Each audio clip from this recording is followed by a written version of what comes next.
Na PUC Goiás, a gente abre horizontes,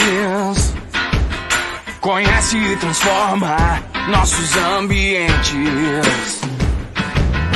Pensar e agir, mudar o que é preciso. Pesquisar, produzir, desafiar o impossível. Respeitar as diferenças, valorizar a inovação, avançar e preservar, conhecer pra transformar. PUC Goiás, aqui a vida é mais. PUC Goiás, o mundo é de quem faz. PUC Goiás. PUC Goiás, conhecimento a serviço da vida.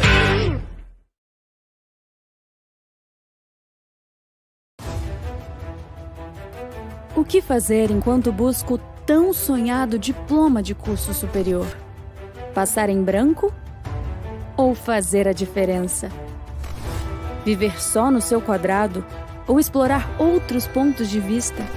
Deixar que os outros falem por você ou defender o que você acredita? Esperar pelo futuro ou viver o presente ao máximo? Na PUC, você pode muito mais, porque a PUC não garante só um diploma de renome no mundo todo, mas um mundo de possibilidades ao longo da jornada. Viva a experiência de ser PUC. Escolha sua forma de ingresso e faça o seu caminho numa universidade completa, com mais de 60 anos de tradição e as melhores avaliações no MEC. PUC Goiás, uma experiência de vida.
Na busca constante de pulsar conhecimento, a PUC Goiás encontra a sua essência.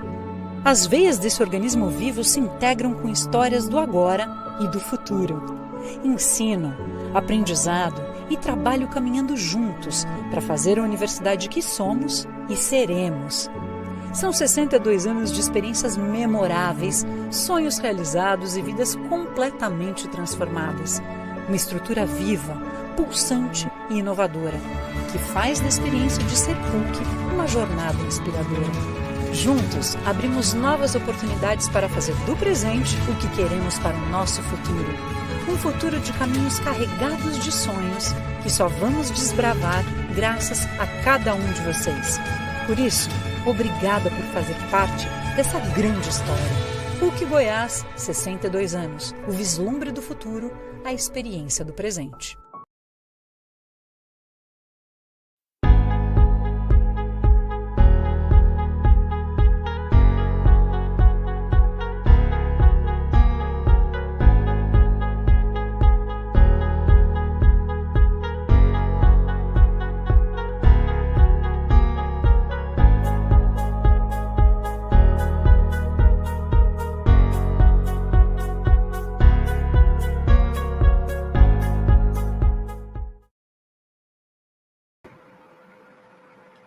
Boa noite a todos, sejam muito bem-vindos a mais um webinário internacional em parceria com a Universidade de Dayton, Ohio, nos Estados Unidos. Tema bastante interessante que a gente tem hoje, né? Direito e tecnologia, a internet das coisas. E é um grande prazer tê-los aqui, os nossos convidados, que daqui a um pouquinho eu apresentarei para vocês. E eu sou o professor Paulo Gonzaga, sou responsável pela assessoria de relações internacionais da PUC Goiás e também professor de administração na Escola de Direito de Negócios e Comunicação da PUC. E é um grande prazer novamente tê-los aqui. Nós fizemos recentemente uma parceria com a Universidade de Dayton, a Escola de Direito da Universidade de Dayton, onde eles vão oferecer um mestrado em Direito online, né, exclusivo, né, com muitas vantagens para vocês, alunos da PUC. Né? Vocês poderão fazer esse mestrado online, com bolsa parcial de 70%, e também vão poder, após a conclusão do curso, se vocês passarem no bar, né, a ordem americana, vocês poderão exercer aí a profissão ou no estado da Califórnia ou no estado de Washington. Né? Então, eu vou apresentar para vocês um breve currículo do nosso palestrante de hoje, né, que vai falar sobre a internet das coisas. É o nosso querido professor Thaddeus Hofmeister. Ele ministra disciplinas relacionadas ao direito penal, tecnologia e júri. Ele também dirige a Clínica de Direito Penal da Escola de Direito da Universidade de Dayton, onde seus alunos representam clientes indigentes acusados de crimes. O professor Hofmeister atuou também como pró-reitor associado para assuntos acadêmicos. O professor Hofmeister publicou uma série de livros, artigos de revisão de leis e ensaios, abordando o júri, sistema de justiça criminal e a internet. O seu livro mais recente é intitulado, em tradução literal, Internet das Coisas. E além de suas publicações acadêmicas, o professor Hofmeister edita 2 blogs. Seu primeiro blog, Júri, que vem sendo continuamente publicado desde 2008, foca nas diversas questões que surgem com os jurados e o processo de formação do júri. E o seu segundo blog, Direito da Mídia Social, examina o impacto das mídias sociais no sistema jurídico. So, Professor Hofmeister, good evening. Welcome to PUC Goiás, and it's a great pleasure to have you here tonight. We are sure that your thoughts on the Internet of Things will be extremely relevant, so we can understand what is the IoT, why is it important, can the IoT help us to prevent crimes and accidents, how does it impact the fundamental law logic, what happens to our privacy, security, and protection, so many things that we need to know. So again, Dr. Hofmeister, thank you so much for being here, and please help us to better understand the IoT. The word is yours. Thank you. Thank you very much for having me. Hopefully you can see my PowerPoint slides. Let me know if you can't. I'm on the first slide, but let me know. Hopefully they're sharing. It's one of the challenges when we go online, at least initial time. So what I plan to do tonight is talk about both the IoT, as was mentioned, Internet of Things, and social media. These are 2 courses that I teach at the University of Dayton. So what I'm trying to do, basically, which I really can't do, is consolidate 2 courses into a 40-minute block of time that takes me a semester. But I just want to give you some overall views about these 2 topics and how they relate to the law. All right, a little bit about myself. As was mentioned, I'm a law professor. I'm also an acting magistrate judge in Dayton Municipal Court. I do handle cases, primarily criminal cases. I have done civil cases. Some high-profile case I've worked on. I helped represent Barry Bonds when he was on trial. I've written several books as well. These are books that I've written on social media, criminal law. That's a criminal law textbook for the state of Ohio. And in addition, you see more about social media law and Internet of Things, which people are of high interest in this day. So I have obviously seen written on these topics. I find them very interesting. I think that's where we're going, and so I'm a big proponent. I will say, at the outset, I'm not neutral like some people are. I am an advocate for using technology, although sometimes it does fail me. Hopefully, it will not fail me tonight. But I'm a big advocate of this. So let's get into let's talk a little bit about technology. And one thing I try to set the stage is kind of just let's talk about the internet. And for me, the way I view the internet, I look at it in 5 stages. So stage 1 is the internet created by DARPA. This is a government entity in the United States, a Department of Defense entity for advanced planning. So this was somewhere around the late 60s, early 70s. And we had these, they're big, size-wise computers at different universities on the East Coast, West Coast, and the few in the Midwest here in the United States. And the Department of Defense wanted these computers to be able to talk to each other, because at that time, computers could not talk to each other. So if you wanted to get information from one computer onto another computer, you had to use like a floppy disk, or God forbid, a reel of tape. But that's what you had to do, and you had to physically carry it to the other computer. You know, they were not connected. And so the government was worried about that. They thought it might be beneficial if these computers were connected. So they created the ARPANET, later the internet. And so it was around, really, people didn't really see the purpose or couldn't visualize how this could be used in a grand scheme until really the 1990s, which is when was the commercialization of the internet. And that's really the World Wide Web came into use. And for some of you, probably some of you are all too young, but there used to be this phrase called surfing the web. That was a big term they would use, because it allowed you had the ability now to go from website to website, and you didn't have to punch in, you have to go to a circuitous route to get to that website. Here, the web was created to allow you to go to these different sites. And so really what you had was kind of just every major, or not major, but most organizations or entities, they had information about themselves online. And so just really, I guess you could look at them as libraries. You could find out things about people by just going to their website, and they would tell you, you could find out about that, a specific entity. So that was stage 2. Then stage 3 was when humans began to use the internet to better communicate with each other. So before this, the internet was very static. The websites were static. You just went there, they didn't change. You found the information when you left. But starting in the early 2000s, or maybe even the late 1997-ish, 8 with Craigslist, you had social media sites that were created that allowed you to interact with each other. It allowed you to discuss things with other people. And that was the advent of social media. And so now people are using social media to interact and talk with one another. And so that really allowed it to flourish, because people had a lot to share. They wanted to say, exchange ideas. So this is really what social media is about, is the exchange of ideas. And then about the year 2010, you go from humans to machines. Now, machines are using the internet to communicate with each other. And so that's really what the IoT is, isn't it? Because, how are we going to have autonomous cars? Well, in order for an autonomous car to operate, it has to be able to communicate with the environment, with humans, with other cars. That's what the IoT is about. That smart toothbrush you have at your house, okay, it can interact with the department store. Your smart refrigerator, it can interact with the grocery store. They can do it all online without even you, and your smart refrigerator can tell the grocery store that you're out of groceries. Then they can deliver via drone to your house the milk you need.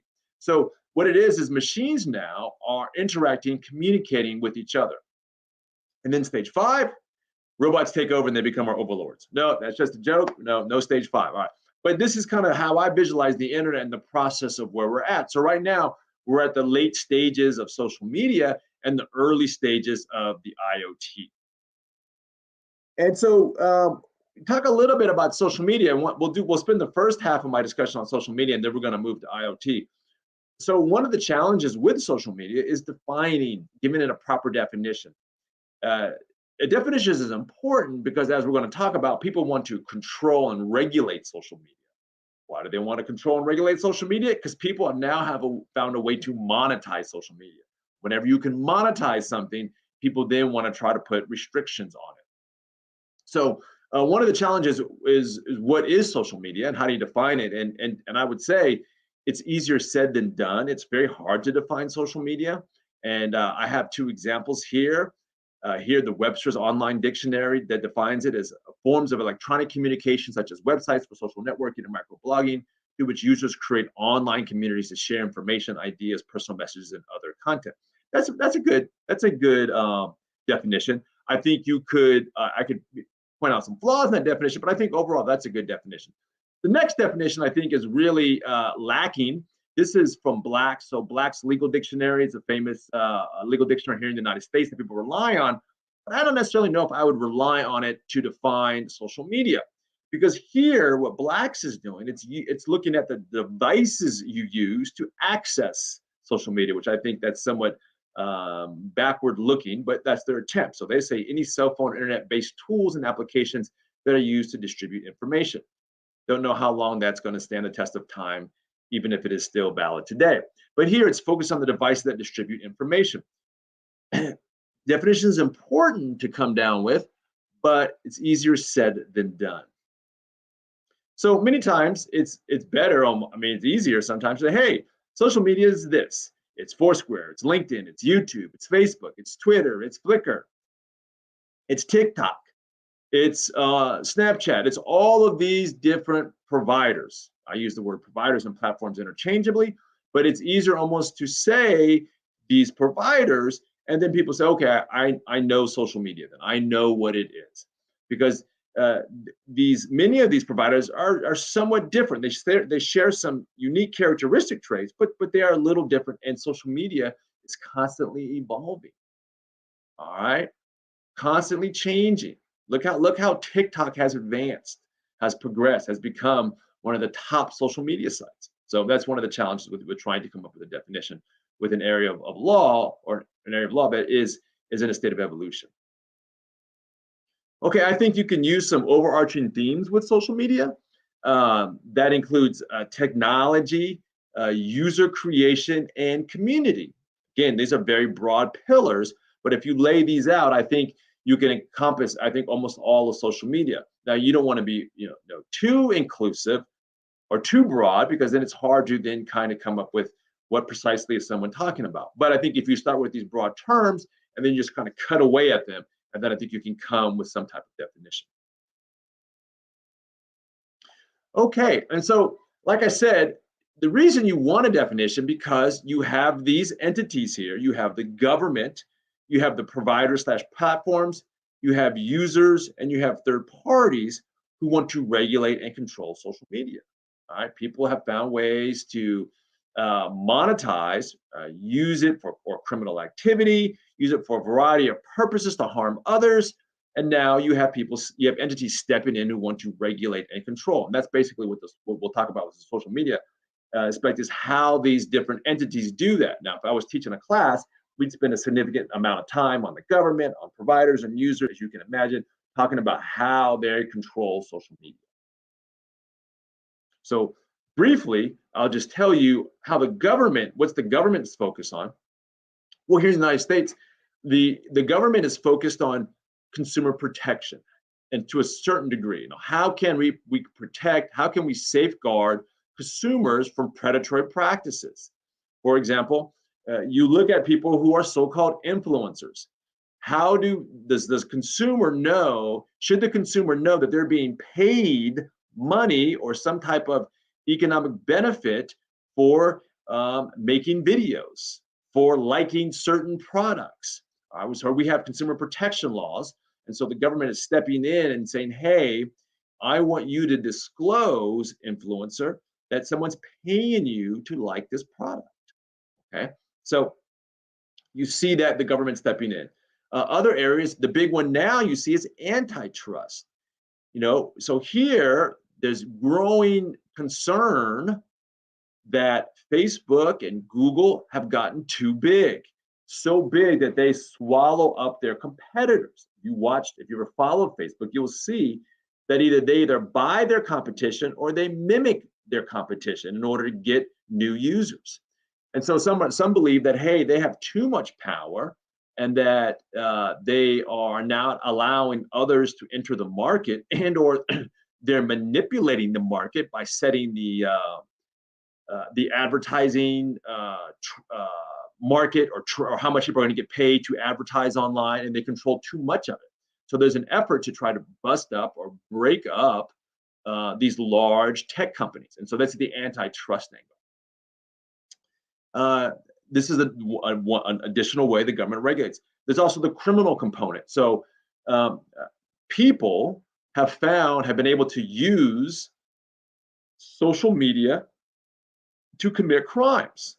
Okay, so we have crimes here in this country like revenge porn, where they disclose intimate photos to others, and they will prosecute people for that. So these are the kind of crimes that have been created by social media, and so new laws are being passed. There haven't been a lot of crimes, a new crime, so to speak. It's hard to commit a new crime, but there are a few new ones. I would say, so an example would be doxing. We have doxing is where you expose someone's personal information online, primarily a social media site that I mentioned with revenge porn. There's also flash mobs, online impersonation. Those are the types of crimes that you see in the criminal arena. Now, you do have people who will commit traditional crimes, but they'll use social media sites to commit those traditional crimes. So the government will impose, as pass some new laws, and they are also are investigating those folks. And so that brings into this idea of constitutional limitation. So here in the United States, not all states, but we have a federal constitution. Under federalism, we have a United States Constitution that offers protections to people, to include safeguarding you from unreasonable search and seizure.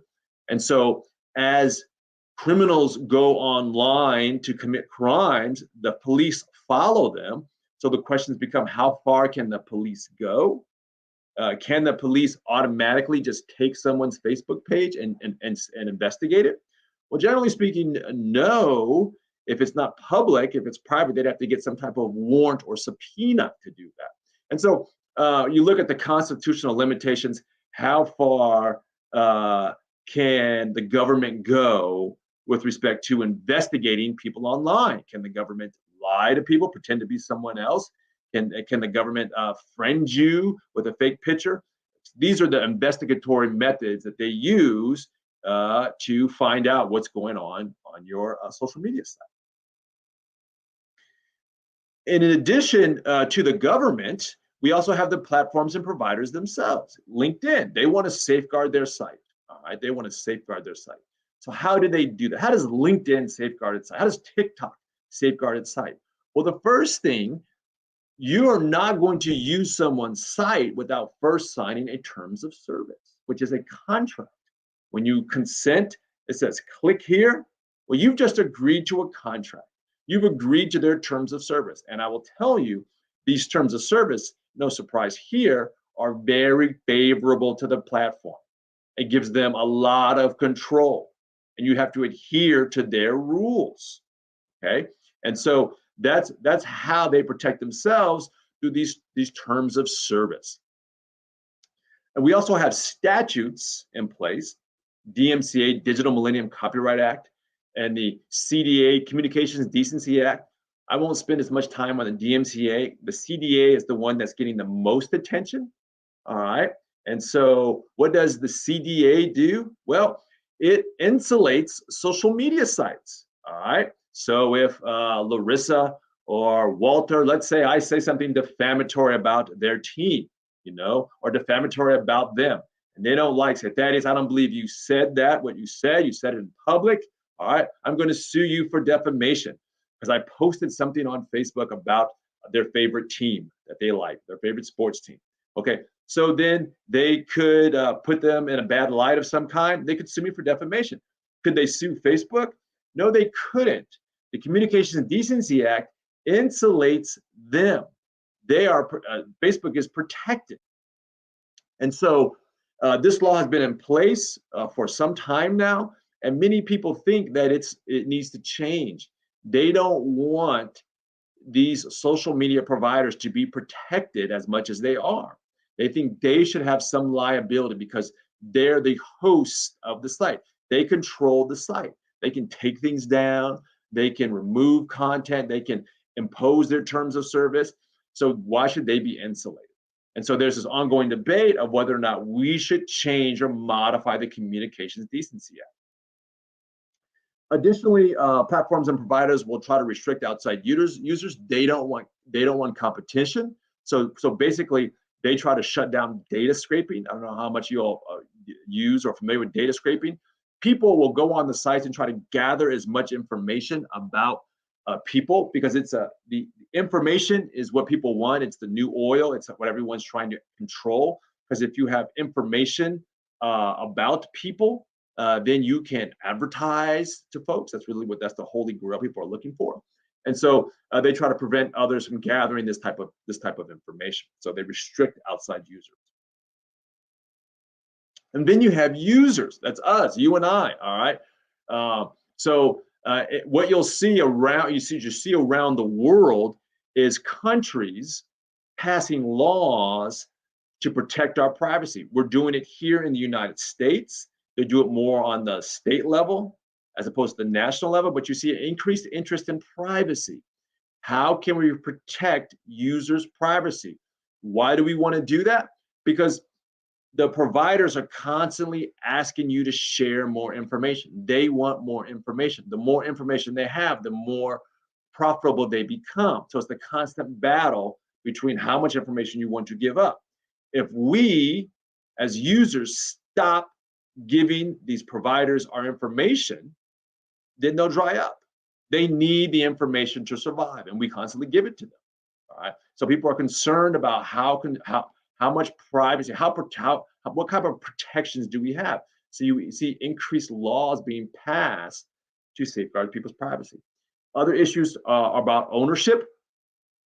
As I mentioned before, people have found ways to monetize social media. You see this with influencers and other people who are draw a living from what they do on YouTube or other platforms.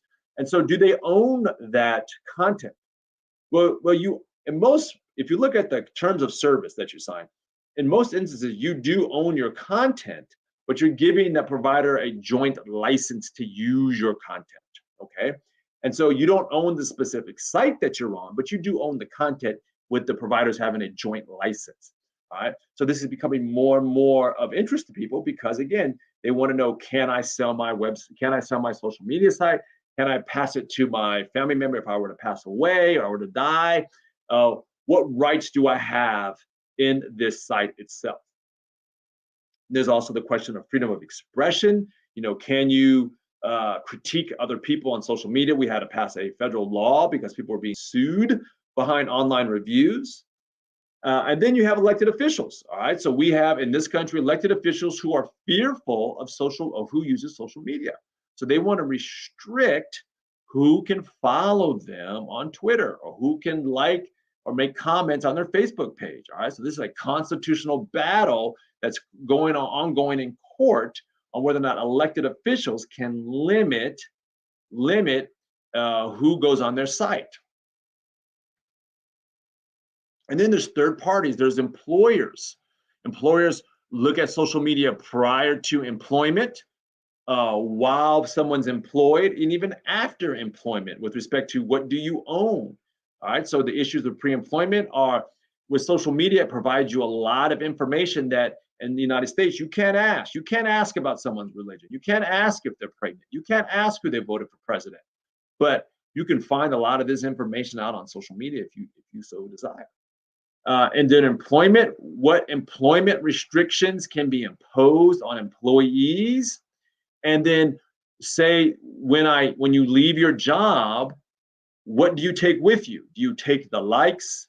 Is it like a Rolodex where you take the Rolodex? And people don't even know what a Rolodex is. Some of you all, but you take the business cards that you collect.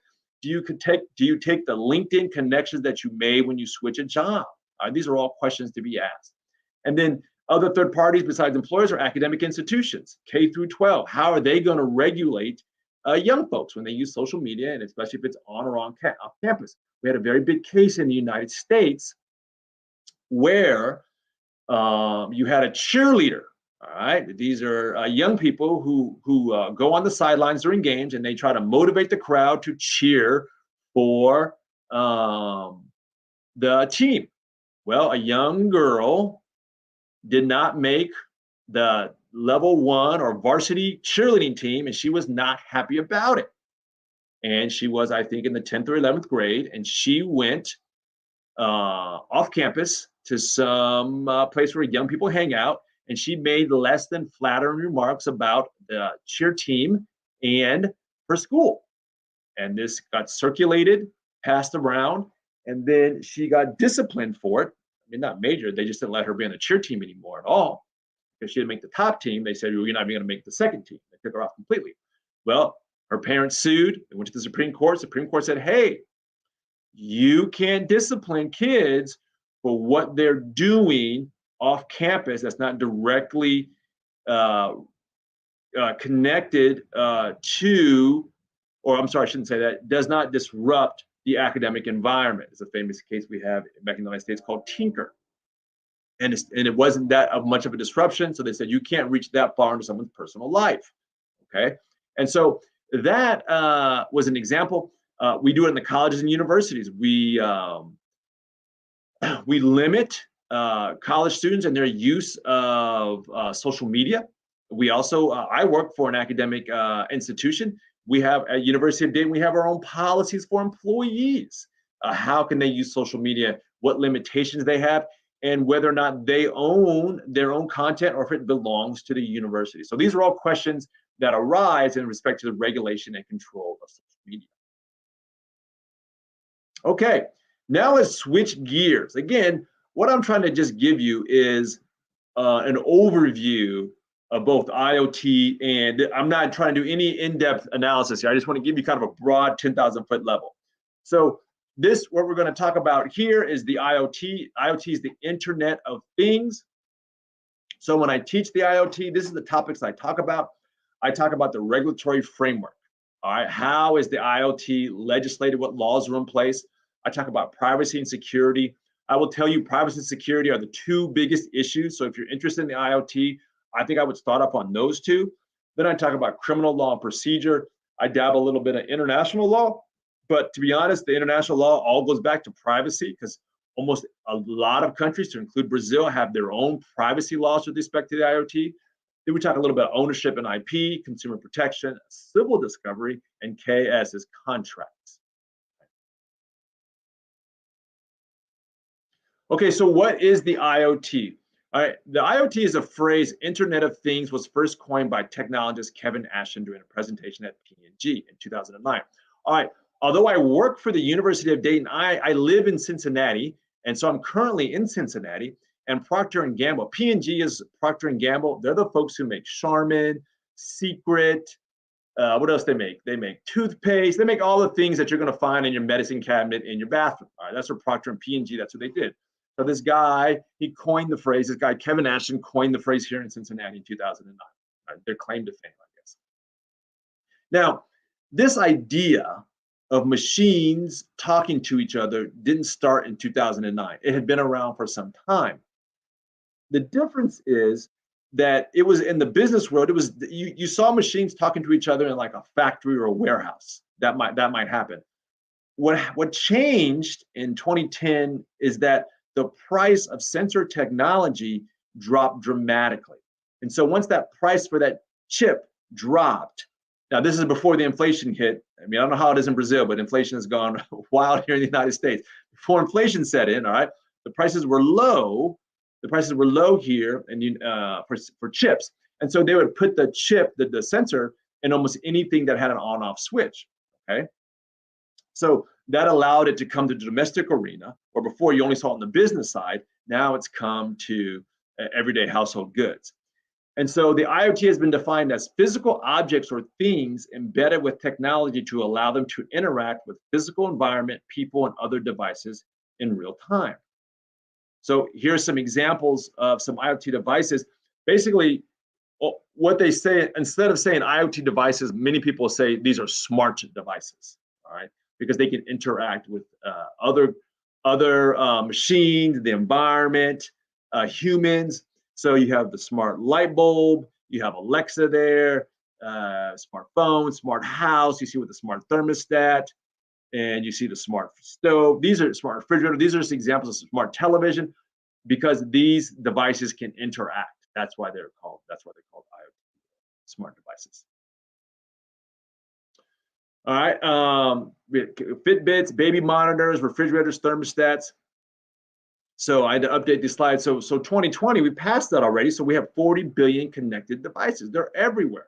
Now, I'm not going to weigh the merits of whether or not we should have the toothbrush connected to the internet, or whether you should have your stove connected to your dryer, connected to your refrigerator. But nonetheless, that's where we're going as a society, and I don't think they're going to reel that back. I don't think they're going to put the genie back in the bottle. Okay, so maybe I should have talked about this a little earlier. We have a federalism system here in the United States, and we have a national government, and then we have state government as well, and even county, the city.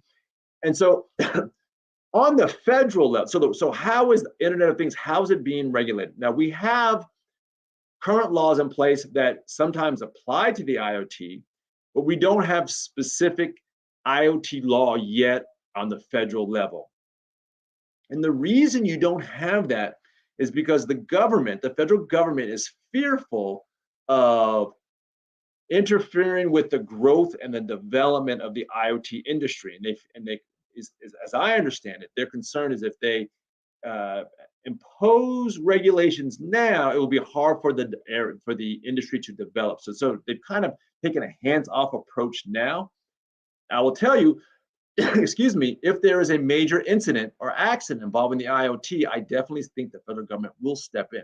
Hopefully it's not something too dramatic, but usually it's one of those things that happens that gets the government going. Now, this hasn't stopped the states, and especially California. They have taken an active role in legislating in the IoT arena. We have the California Consumer Privacy Act, which is across the board, not just IoT, but they have one of the first IoT bills in California. It's the California Security Bill, requires connected devices to have reasonable security features. I'm going to get back to that in a minute when I talk about security, but understand California, at least in the United States, is one of the first jurisdictions to pass a security bill to get these devices more safe, to secure these devices. All right, like I said, privacy and security are the two hot button issues with the Internet of Things. So let me read this to you here. IoT privacy concerns arise directly from the collection of information by IoT devices and indirectly from the inferences that are subsequently drawn based upon that information, a process sometimes referred to as sensor fusion. Okay, so what happens here is that these devices individually will come back and say, oh yeah, all this information is anonymous. Okay, we're just anonymous. But when you have the Fitbit, when you have the thermostat, when you have the refrigerator, when you get all that together, you can start triangulating and knowing exactly who this person is, because you're able to extrapolate information. It's called sensor fusion, which uses data from multiple sources to extrapolate and synthesize a more revealing data profile. So it's not bad if it's just your Fitbit, but when you use information from someone's Fitbit, then from their thermostat, then their car, then their toothbrush, then their refrigerator, you get a very good data profile on that individual. So that's his concern. And unlike social media, where you're going online and you yourself or someone else as a human being putting information out about you, here, these are machines doing this. These are machines gathering information about you. And so here in this country, we take an we take a sectoral approach to privacy. So we don't have an omnibus privacy law at the federal level. Instead, we protect people's privacy in specific areas of their life. So we have what we call HIPAA. HIPAA deals with your health information. Then we have what we call FERPA. These are acronyms I'm using. FERPA deals with the school setting, the university level. So we don't have a national privacy law. Instead, if we see a sector or an industry that needs, maybe people need to be protected from, we have financial privacy. So we'll have a specific law that only goes for that sector. doesn't cut across all sectors. And so that's what they call sectoral approach as opposed to an omnibus federal privacy law. Some people think we need an omnibus federal bill, a privacy bill at the federal level to cover everything, but instead we take a sort of piecemeal approach to protecting your privacy. Again, it goes back to we don't want to hamper businesses, and again, that can be a bad thing or a good thing depending on how you view consumer protection. Security, okay, another big area of IoT. Why is security such a big concern? All right. First of all, so what's happening here? All right.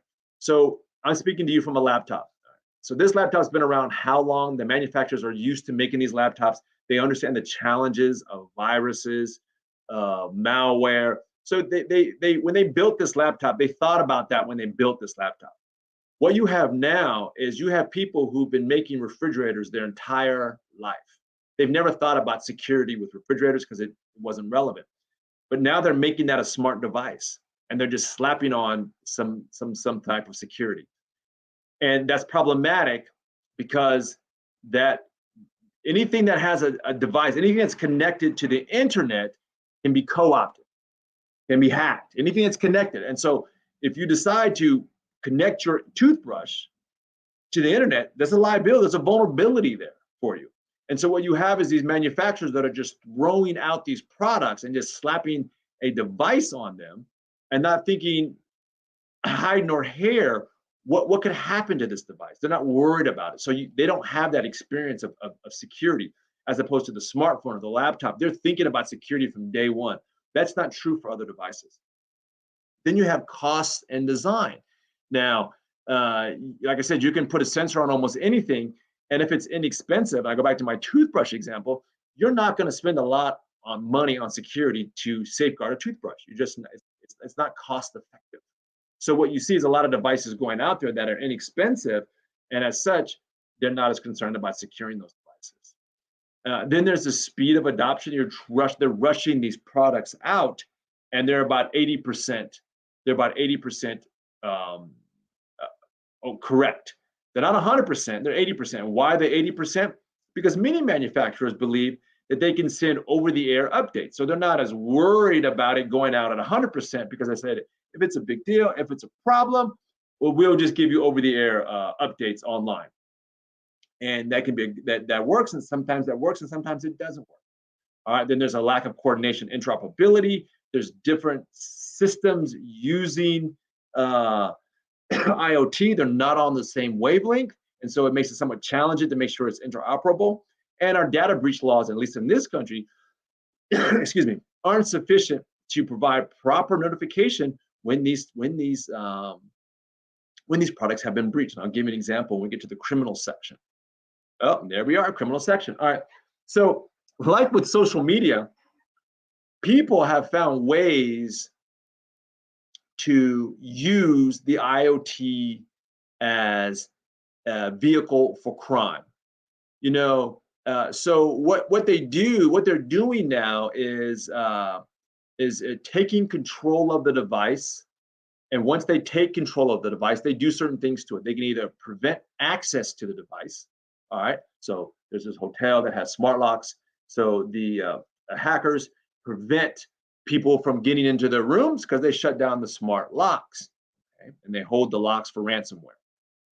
In addition, they can disable the smart device. So when you disable the smart device, what could you do? You could disable an autonomous car. You could disable someone's insulin pump. All right, these are the extreme examples of what someone could do once they get access to this IoT device. And they could prevent you from using it, they can disable it, and then they can weaponize it. So remember, I talked about anything with an on-off switch can be an IoT device. And so when you have these baby monitors, when you have these refrigerators, when you have these toothbrushes, if they're not secured, they can be taken over. I talked about the California law. California law said you have to have reasonable security. So what happens when people get these devices sometimes, they don't even change the password. So they just have the stock password, whatever it is. The password could be 1, 2, 3, 4, 5. The password could be password. The password could be admin. The password could be something easy. So you have these bots that are just going around the internet looking for weak passwords. Once they find that weak password, they take over the device. The device becomes a zombie device. The user may or may not know. If someone takes over your computer, usually you know. But a smart device, you may or may not know. And so they get these devices, they treat them, make them into zombies. They get enough of them, and then they just take down internet sites. That's what they do. That's what they're going to do when they weaponize them. They need enough smart devices. Once they get a significant number, then they just start hitting certain websites, just rapid fire, and it takes them down because they cannot take that many people, that many devices accessing. So that's what they do. They weaponize them, and that would be the Mirai botnet. That's what they did in order to take down several sites. So that's how they weaponize. That's how they weaponize IoT. And what else you have? Use in criminal investigations. Okay, so in this country, more and more what you see, and I think this is around the world, is people having devices. The Amazon, Alexa, the Google has a device. I don't want to activate my Alexa in my house, but so you see more and more in these households. So when the police show up at the crime scene, you've seen the movies where they come and they're testing for fingerprints and they're taking samples of the air, whatever, or patches of the carpet to go look at, or blood stains, whatever. What police do now is they have a warrant and they want access to that Alexa device because they want to know whether or not the device picked up any information. Now, as you know, how it works is it's always listening. The device is always listening. So if anyone says the name, it then contacts the mothership, and there's a log of that. There's a log of what was said and what was received. So they had a case here a couple of years ago down in Arkansas State here in the United States, and this man, he had his friends over for a party to watch a sporting event. He said they were drinking, and he said, I went to bed. When I went to bed, two of the guys were in the jacuzzi. And then when I woke up in the morning, one of the guys was gone and the other guy was dead. And I, whoa, what happened? We want to know what happened. So the police came, and they got a warrant for the Alexa device. And they said, I want all the information that was on this device from 2 o'clock in the morning till 8 o'clock in the morning. I want all the information. And so there is a constitutional fight for this information because, as you can imagine, Amazon doesn't want this information to get out, because if folks start to see that the government is going to get access to this, then they're less likely to use it. So there's a battle for a little bit, but then eventually the defendant here acquiesced and said, no, I'll turn it over willingly. And so there was no really constitutional showdown. But you could see in the future, more and more the police want this information. There's examples of a Fitbit,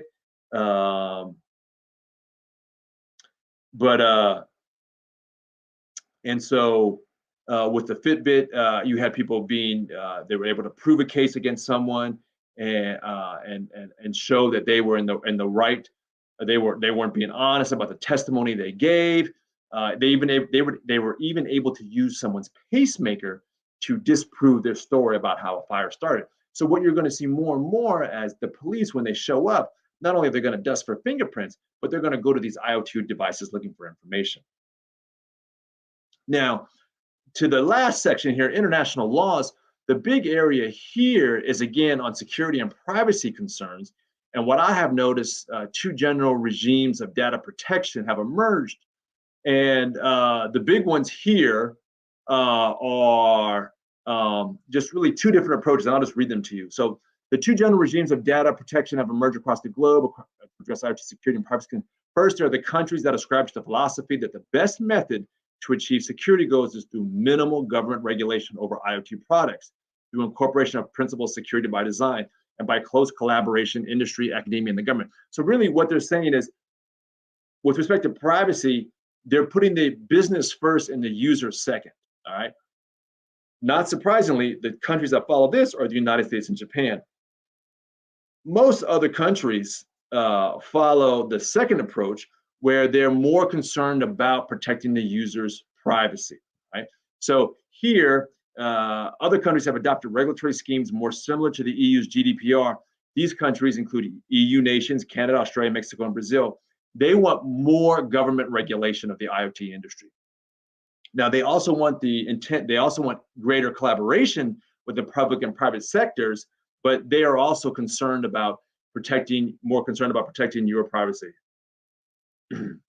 And the countries following this model have focused on creating legislation establishing legal frameworks and regulations for private and public data controllers regarding the collection of personal data, requirements for notification in the case of data breaches, and the protection of individual rights of privacy, such as the right to be forgotten. So here, what are you prioritizing? Well, you're prioritizing user privacy as opposed to the private sector, and ensuring that they have more of have less of a regulatory scheme. All right, so this concludes my presentation, and I will now open it up for questions that you may have.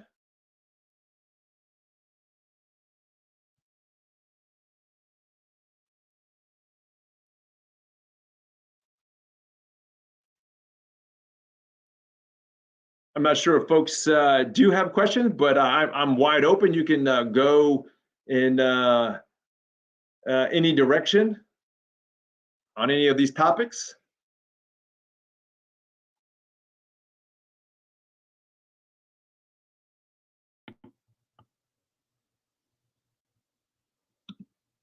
Boa noite. Caso algum de vocês tenham alguma pergunta para o palestrante, pode colocar aqui no chat, que eu auxilio aqui na tradução, tá? Para o professor. Então, o palestrante está à disposição para que vocês possam fazer perguntas. Alguém tem alguma pergunta para o palestrante?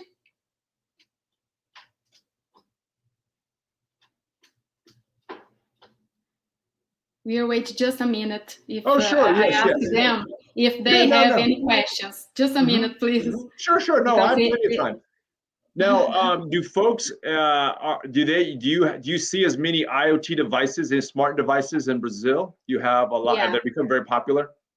Yeah, very popular. Here they're very popular. Yeah. And we can use them, especially the social medias. We can use them as proof in the procedures. So they are very popular here. Especially, we have some problems here. For example, parents, special fathers here. Yeah, same. We have big concerns of, and I think that's one of the reasons that Facebook held off in their introduction of Instagram for kids, because there's a lot of pressure. I think young people feel. Because I think, I tell people, I say, how many funerals do you ever see on social media? And they rarely come up. I go, how many births do you see? People always want to show the bright side, the fun side, the happy side. And so I think sometimes young people think that that's how people live. And I was like, no, everyone does see, they think everyone's life is so fun. And they live, no, that's they show a perfect life. Yes. And this is a huge problem, because there are a lot of people that think their life is horrible if compared with the other people's life. But that's not true. It's some times of happiness. A little time of happiness that people put in there. For us, it's good because sometimes people show a social life, a rich social life. But when we have debits, when we have payments, they don't have money. But we can use this as proof for the judge, and judge normally they can see that they are lying when they say that they don't have enough money to afford this payment.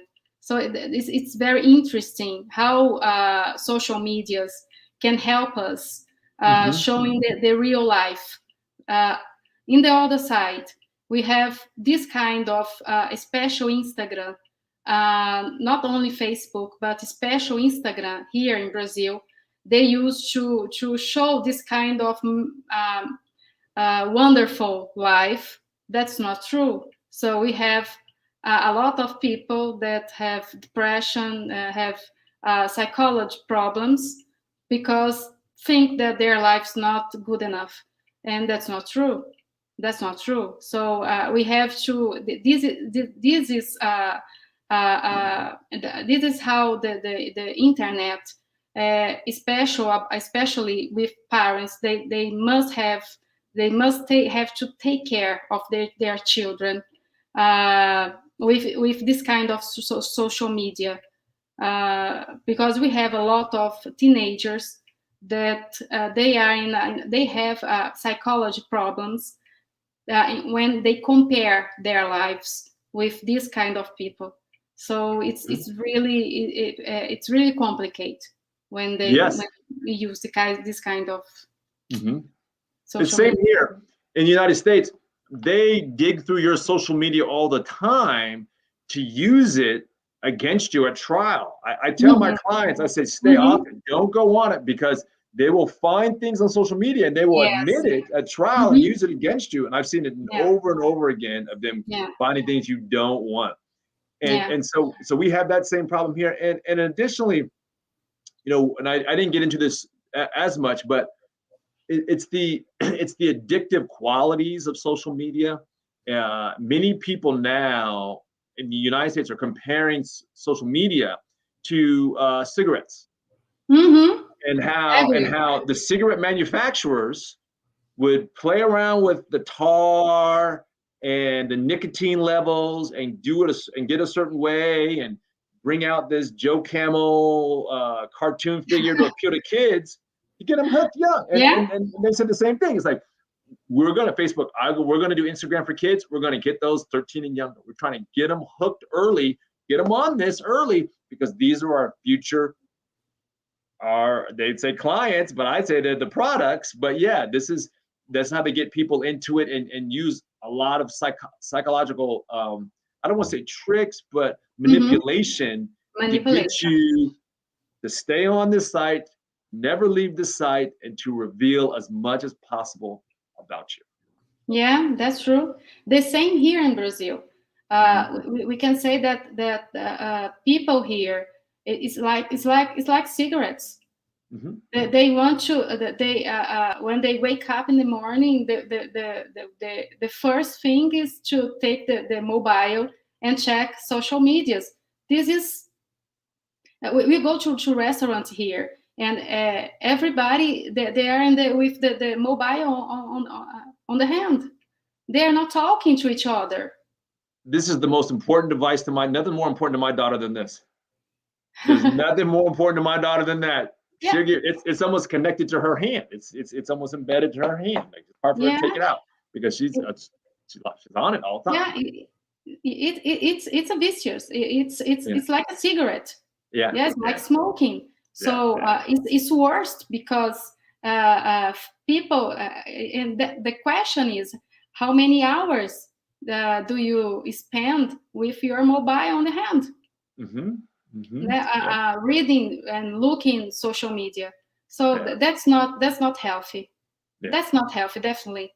The people that they stopped talking with each other, look in their eyes. So I like the old school. I'm old fashioned. I like to read books. I don't like to read on the computer. I like to talk with people. I like to phone people, not text. So we really need to go back in the past. I think now this kind of how can I say this kind of media, internet, they are not good for us. We need to stop and take care, especially with our children, teenagers.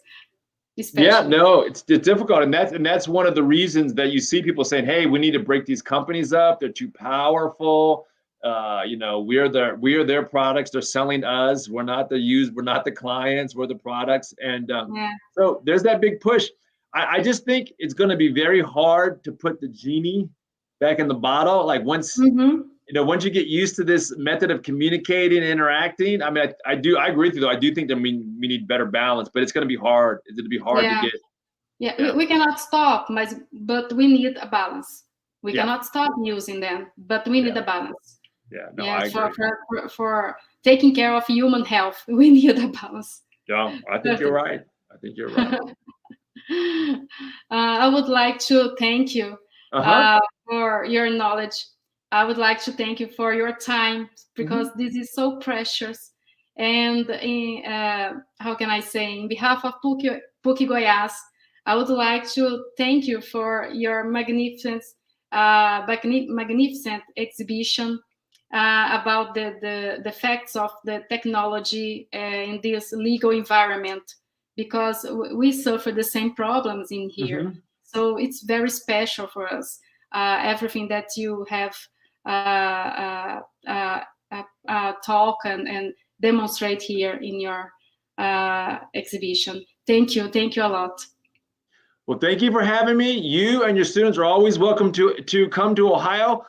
Come in the fall or the summer. Don't come in the winter time because it'll be cold. But outside of that, you're always welcome to come. Oh, I will. I told Paulo that I want to take a course there in Ohio. So yes. I will, certainly. Thank you a lot. All righty. Take care. Bye. Obrigada a todos pela presença e com certeza teremos aí novos eventos para falarmos sobre essas temáticas. Obrigada a todos, boa noite.